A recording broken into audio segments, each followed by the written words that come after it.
Taustakompin ainekset ovat sointu oikeassa kädessä, esimerkiksi D-molli, ja bassosävel vasemmassa kädessä, esimerkiksi D.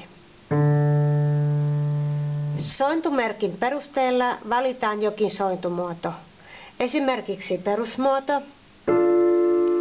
käännös,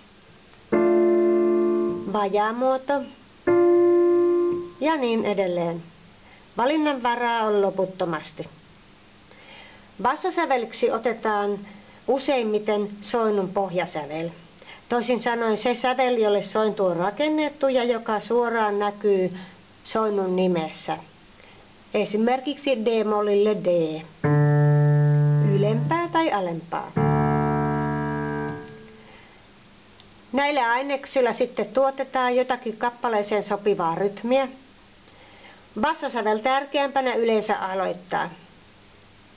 Esimerkiksi tasajakoinen vuorosäestyskomppi voi mennä näin.